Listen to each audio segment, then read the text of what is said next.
Magkaigsunan, matag karon ug unya makadawat kami og inyong mga pangutana. Happy Whispers meeting ibog na kalibot. Atong tulumanon oras sa atong Padaran ko silang issue na walay kalabutan sa krus. Magdesidir na ganita nga mo serbisyo sa atong Ginoo. Ang yawa, pangita o pamagi, mo-offer na mura-mura po o iya sa Diyos. Ang inahan kaya ariglaran ang napulog na mga anak. pinako kalimutan ingon sa Ginoo. Nga ang tanang mga kalisod iyang isukli.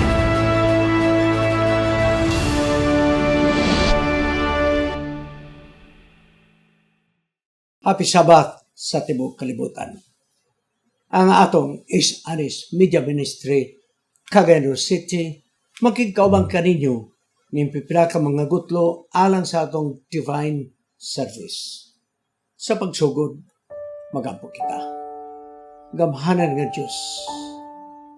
Salamat sa sinulat sa mga banalagna nga naghatag kanamo gigayon sa pagtuon sa imong mga pulong ug aron kami makasabot sa dagan sa kapanahunan nga dahil kini nagatudlo na sa kadul sa imong pagbalik. Salamat usab na Ginoong Hesus nga imong gipadala sa Kalbaryo sa cross. Nahugasan na among mga sala busa kami mga pinasaylo na sa imong atubangan. O balang Espiritu ikaw mukunsad sa tibok naong sayuta sa imong mga anak nga nagapapinaw sa imong mga pulong nga matinaw nga among masabtan ang mga sinulat sa manalagna. Salamat kay ko nagatubag sa mga pagampo sa ngalan ni Ginoong Hesus manluluwas. Amen.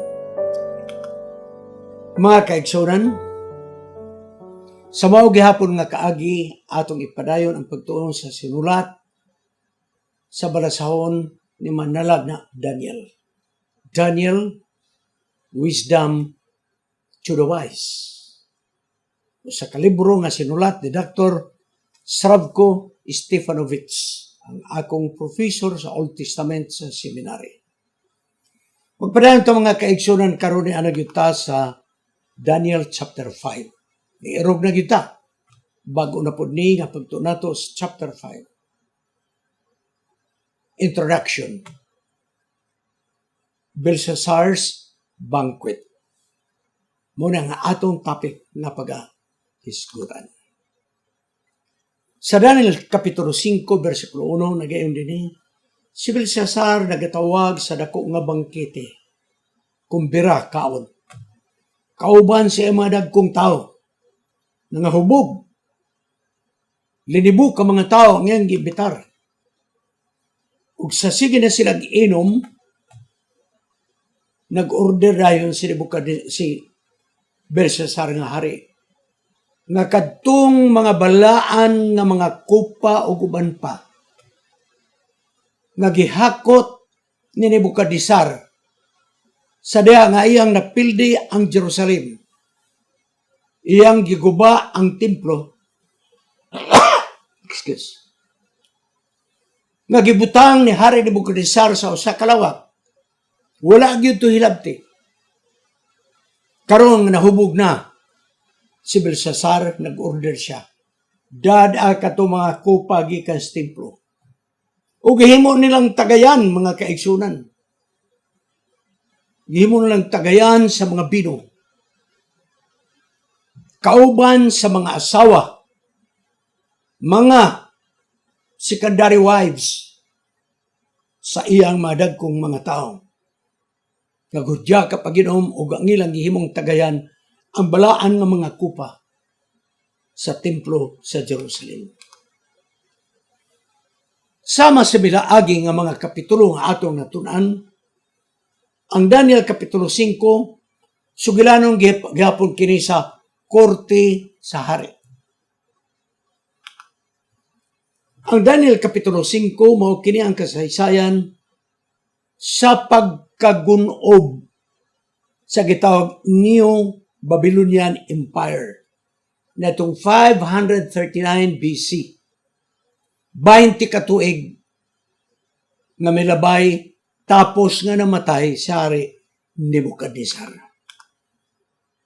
Ang Daniel 4 ug 5 Ang tema ni ining duha ka kapitulo mao ang paghukom sa Dios sa tawhanon nga garbo nga diin si Daniel mo'y nagpataliwala. Sa kapitulo 4 ang propeta naghatag sa hari sa kahulugan sa iyang damgong nakita o sa iyang sayop nga gibuhat nga siya nagpasigarbo. Gitudlo kini nga mga sayop nga Senyor Hari ug dili gyud kamo hunong sa imong pagpasigarbo ug pagdawdaog sa imong sigkatao ang imong ginharian kuhaon diha kanimo o ikaw manabsab sama sa mananak. Si Belsasar, mga kaigsunan, may dakong kalahian kang hari ni Bukadnesar. Tungod, mga kaigsunan, kay kini mo itubag sa Diyos gikan sa langit. Ang kapitulo 5, moro na bugtong kapitulo nga nagahisgot sa pagkapukan sa ginaraan sa Babylonia in a historical perspective. Kining kapitulo 5, mga kaigsunan, importante kaayo na talan-aon sa Biblia nga mga pagtagna. Tungod kay, kung imong tanahon sa kapitulo 2 sa Daniel, gitagna nga mga ginarian, mga gunob. O dinhi sa kapitulo 5, niyang katumanan nga ang New Babylonian Empire na gunob. Dugay nga mga panahon si Prophet Isaiah. Nagpasidaan na ang Babylonia magunob yun. Isaiah 47:5. Nagaling ko diha kahilom sa kangit-ngit, o anak sa mga Kaldianon, Babylonia na. Ikaw mawala na sa pagkabantugan sa mga ginharian. Ang imong gisaligan nga mga tao nga mga manglalamat, magician, astrologer, walay pulos kini alang kanimo. Ang imong mga magtatambag gipangkapoy na. Kay ang imong mga eksperto ngagtan-aw sa kabituunan, mga bagong bulan, walay nahimo alang kanimo. Tanawa ang imong ginaran mahimong gunob. Ug kini pagalamyon sa kalayo. Og ang gahom sa kalayo mo'y magadilab.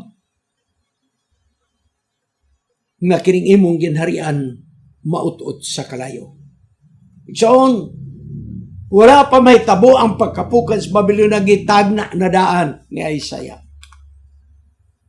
Magtuta sa mga hari nga nagsunod-sunod sa Neo Babylon. Ang founder sa Neo Babylon mo si Nabopolassar, 625 to 605 BC. Siya mo'y nakapundar sa diya nga misukol siya batok sa Assyrian. Mo iyang i-establish ang maong Neo Babylon. Misunod kaniya si Nebukadnesar, ang labing ilado, labing inila nga hari, tungod siya ang gahom sa mga kasundaluhan. Og si Nebukadnesar mo iniguba sa unang templo sa Jerusalem. Misunod kaniya ang iyang anak, si Amel-Marduk, nga sa balang kasulatan mga kaigsunan, mo ni ang nag-release sa hari sa Israel.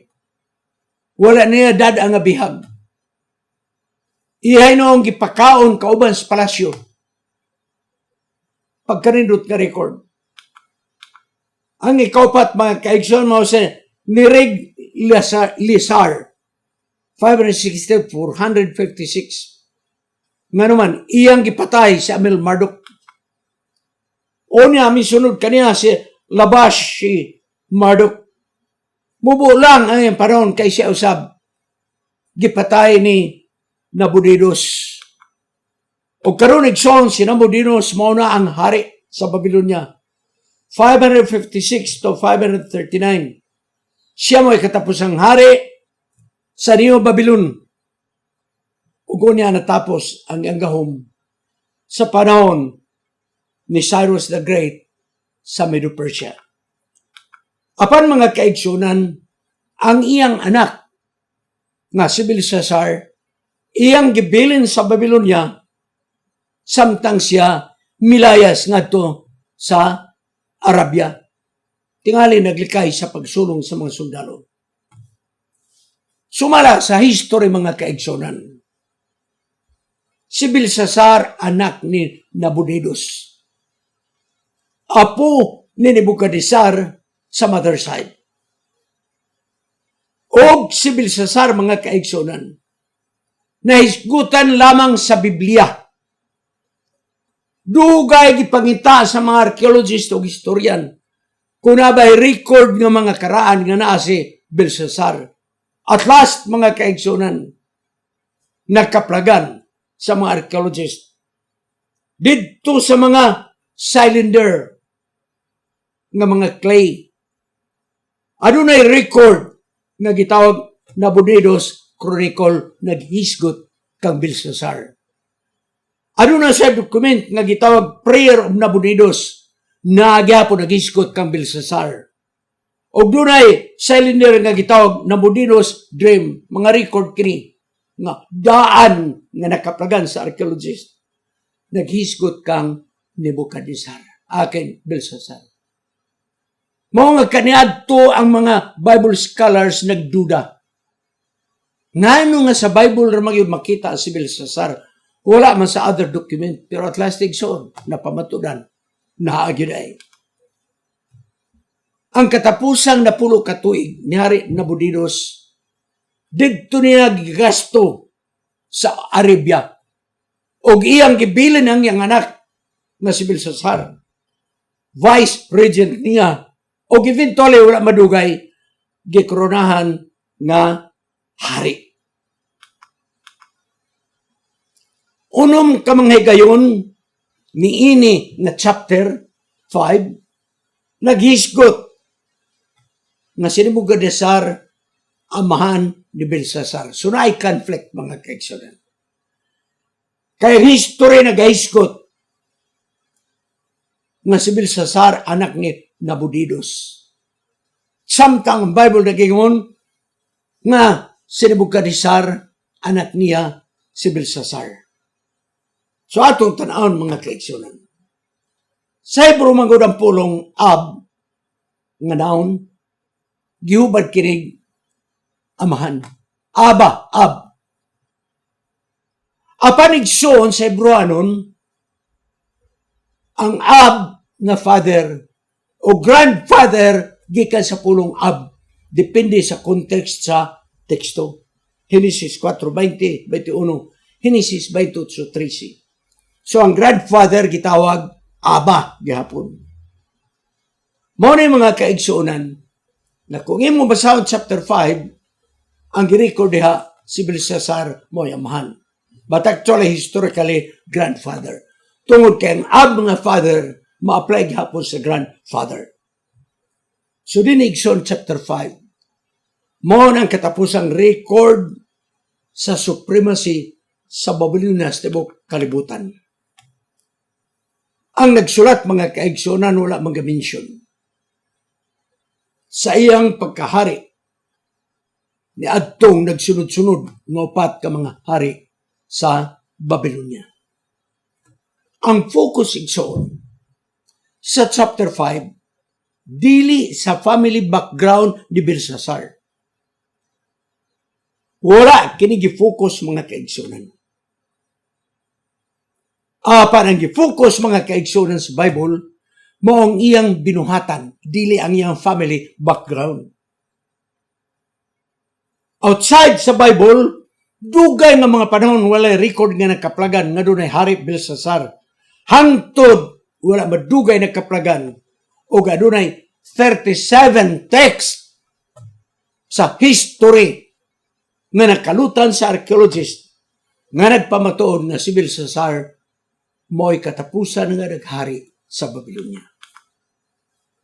Sumala sa ebidensya gikan ni Daniel mga kaigsunan. Si Daniel naghulagway nga si Belsasar mapatuyangon siya mga bisyo. Walay kaluoy, walay Diyos. Gawa sa iyang Diyos nga si Marduk. O kining iyang pagtawag o banquet o salo-salo o kumbira o pagkaon. Nakalutang kini sa mga ancient usab nga mga sinulat. Nga di ay matakarunugon niya ang Babylon na nagtawag og dagko nga mga kumpiti o kaon. Og nagpamaturo sab ang mga karaan nga mga sinulat. Nga sa dayon sulong sa Medo-Persia nga mo'y pagkapukan sa Babylonia, nangaong sila og tudo-tudo sa bangkete, na-record gapo na sa mga history ng mga balasahon. Dugay na si Isaiah nagpasidaan nga didto sa bangkete diha matumba ang iyang ginharian. So mo ni ang grabe yun yung prophecy son. Gitag na ni Isaiah nga magpatawag ang hari sa Babylonia og kaon. Og diha sila mapukan ang ilang ginharian. O tanawa, Isaiah 22:1-5. Nagaandam sila og mga lamisa. Gibukad nila ang mga rugs. Nangaon ng inom. Mga prinsipe. Si Jeremias sigson usab nagtagna nga adunay gyapoy kaon sa dili pa mapukan ang ginharian sa Babylonia. O. Ug samtang sila nangahubog, nag-andam sa mga pagkaon, nag-inom, nagmaya, naglipay-lipay, o nahikatulog, ug wa naman kamata. Nga naman igsoon, sa kahubog, ang history na gingon, sa kahubog nila, nangatulog, hasta nga mga sundalo mo'y pagsulong sa Medo-Persia. Grabe igsoon giningtag na. Grabe igsoon. Murag detalye gyud nga nahitabo. Karon unsa ka ang posible ngano nga nagtawag mga sa Belsasar og dako nga kaon. Ngano man. So nalay mga pagagpas my Bible scholars. Tingali mao kini ang ikanapulo ka tuig nga anibersaryo ni Belsasar siyang paghari sa Babylonia. O tingali mao kini ang pagpasidungog kang Belsasar nga siya gikurunahan pagkahari kakanadto vice regent raman siya. Sa diha nga milayas ang iyang ama ni Nabonidus ngadto sa Arabia 10 years after gipasidunggan siya nga hari. O tingali mao kini ang katapusan nga gitigom niya ang mga dagkong tao sa plano kung saan nila nga ilang mapakgang ang umaabot ng mga sundalo sa Medo-Persia. Apan sumala sa mga sinulat sa mga Hudyo, sa ilang libro ng Midrash, exposition ng biblical books, nagpatawag siya og salusalog kaon kay na sipyat si Belsasar pag-ihap sa tagna ni Jeremias nga 70 katuig. Gawas no na ang mga Hudyo. Abi niya hubana ang 70 years. Mao to mga kaigsoon nga iyang gitigom ang mga kupa nga balaan. Kay total, humanaman ang tagna. Iyang gipasipalahan ang balaan ng mga butang sa sanktuaryo. Kung unsa man ang katarungan ngano nga nagtawag si Belsasar og dako nga kaon, panigsoon ang punto diha mao iyang gipakita ang iyang paghalangdon ug pagkagamhanan. Pantaliwala sa ilang kaon ug inom mga kaigsunan. Sa diha nga siya nahubog na, gitawag niya ang mga sulugoon. Dada niyo katong mga bulaw ng silver ng mga kupa o guban pa ng mga galamiton. Nga tuwa gitago sa kalawak. Nagikang kana sa templo sa Jerusalem. Dad, adere. Ug unya mga kaigsunan, mo'y gagamit nila nga tagayan sa ilang inom. Grabe nga pagyaga-yaga, mga kaigsunan. Kiniigsuon nga gitago ni Nebuchadnezzar ang balaan nga mga butang sanktuaryo nga wa gyud hilabti. Mao ni ang usa nga nagpahinumdum nga dunay daan nga templo. Kay kung nanay kaduha nga templo, at least mga kaigsunan, dunay link sa daang templo o sa bagong templo kining mga balaan nga mga butang sa sanktuaryo. Mga kaigsunan, kini nga teksto nagpahibalo ka nato. Nga taliwala sa kahubog sa hari, mo iyang pagsugo, nga dadon katong mga kupa alang sa ilang inom. Dugay na nga nagpasidaan ang Diyos. Ngang ilimnon di gyud maayo. Ato kining mabasa, Proverbio 23:31. Ayaw pagtanaw sa mga bino kung kinipula. Magapagindlap diha sa tasa. Ha? Kay kini mutuhop sa imong lawas, hinay-hinay. O gunya sa katapusan, ikaw paako ni sama sa sepenti. O ganyang lala sama sa halas. O ganyang imong mga mata makakita o mga katinahan ng mga butang. O ganyang imong mga kasing-kasing magapanulti o mga baliktad ng mga pulong. Nagpasidaan na ang Diyos. Nga ang bino makadaot gayon. Kung wato ta mga kaigsunan sa unahan nga paghitabo, sa Medo-Persia na. Sa panahon ni Esther, si Xerxes nga hari mga kaigsunan, nagtawag o sa bugkaon o ginom. Taliwala silang kahubog mga kaigsunan. Taliwala silang kahubog. Gisugo niya mga yunuko. Nga panahon si Vasti or Vastay nga iyang asawa iyang Raida. Panahon diha ug sumala sa Jewish igsoon nga mga sinulat na gayon, panahon diha nga naked kay i-display sa iyang mga dagkong mga tao unsa ka tawo ang lawas iyang asawa. Mao si Vastay wala mo adto. Hubog mga kaigsunan si Xerxes.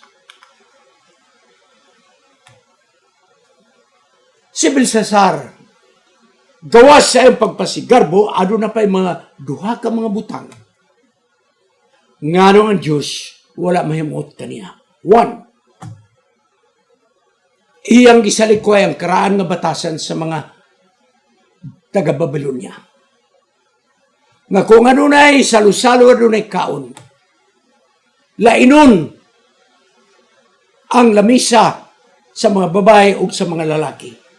Maunay batasan sa mga taga Middle East ng mga nasod, mga kaigsoon. Sama igsoon sa karaan nga panahon. Magtawag gani igsoon ng pagkaon ng mga babae, lahi nga mga lamisa. Apang girecord sa Daniel chapter 5 verse 2, nga ang ilang mga asawa hasta ang support ka mga wives concubine na so, gisagol na ang mga lalaki o mga babae sa imnanan o kaon.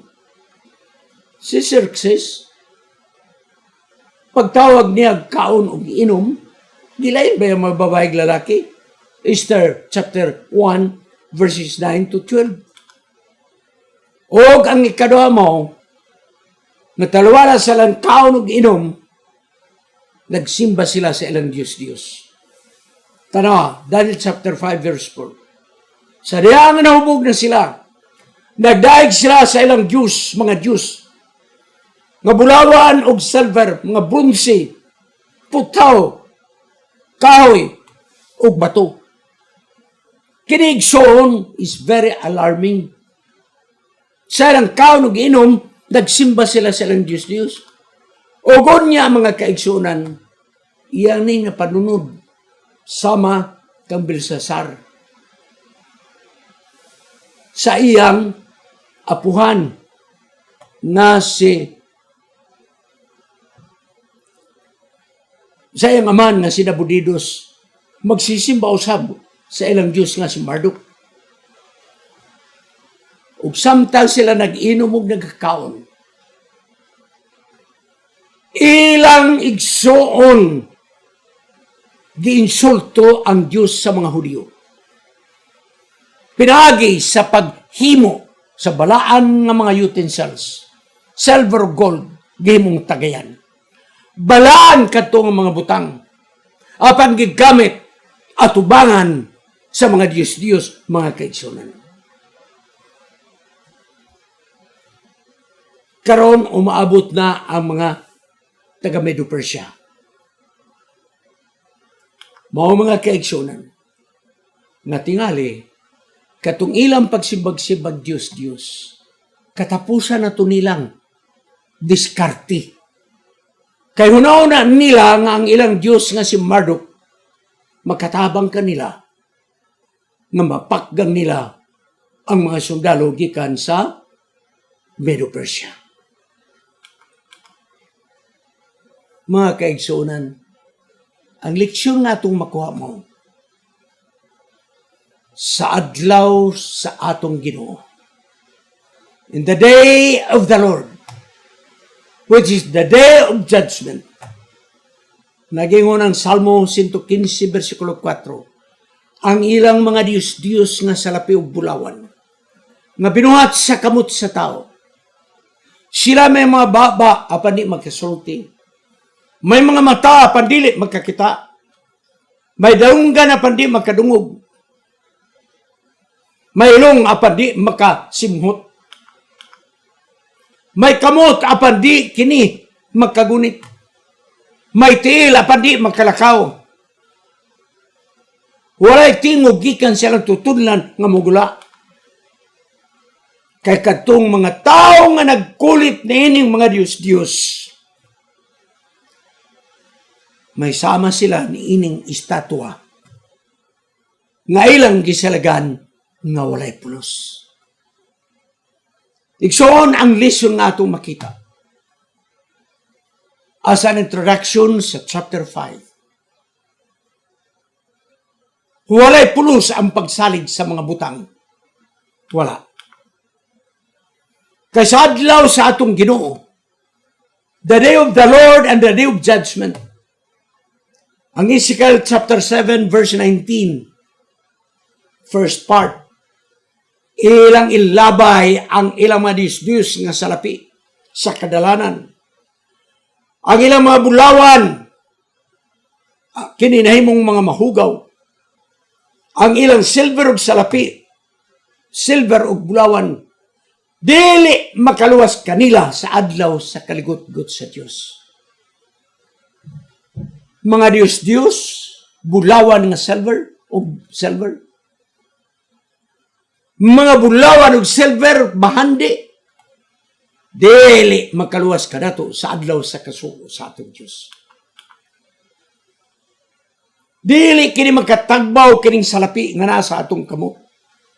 Dili magkatagbaw sa kagutom sa ilang mga tiyan. Hinunoa mo kini ang hinungdan sa pagbuhat ug pagkarautan. Igsoon, agig panapos nga pagtambag sa leksyon nga atong makuha sa chapter 5 sa kinabuhi ni Belsasar. Mao kini ang atong paghimo sa mga leksyon nga atong makuha. Muhunong na ta pagsalig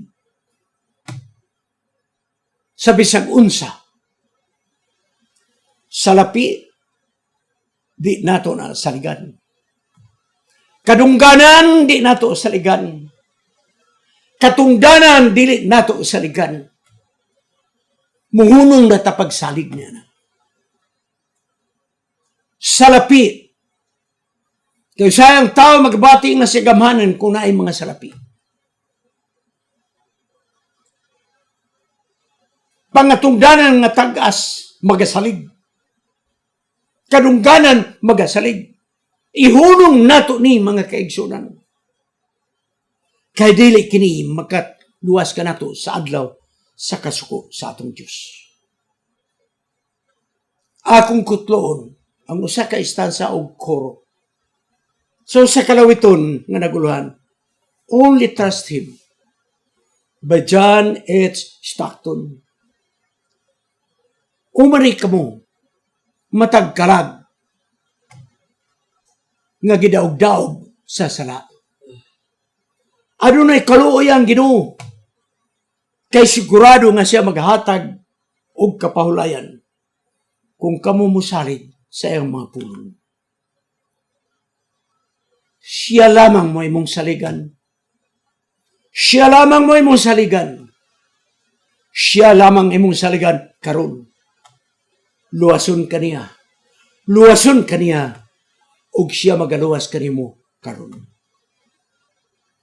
Kung doon na may uban ka nato igsoon, nga nagsalig na sa atong pagabahan di anon. Kung ano na may atong mga kaigsoon karon, nga nagasalig na sa ilang pagkabantugan, kung ano na may atong mga igsoon, nga nagasalig tungod sa ilang gahom, tungod sa posisyon, ihunong tana pagsalig niya ng mabutanga. Only trust Him. Siya lamang, si Ginusus lamang mo'y atong saligan. Wala na lain. Mag-ampo kita. O Diyos, salamat sa pagtulunan sa kinabuhi ni Belsasar. Nga tungod siya ang pagkagamhanan, tungod siya ang pagkabahan di anon, nagasalig siya siyang kaugalingon, o nagasalig siya siyang mga Diyos-Diyos, nga diay kini walay mga kapuslanan.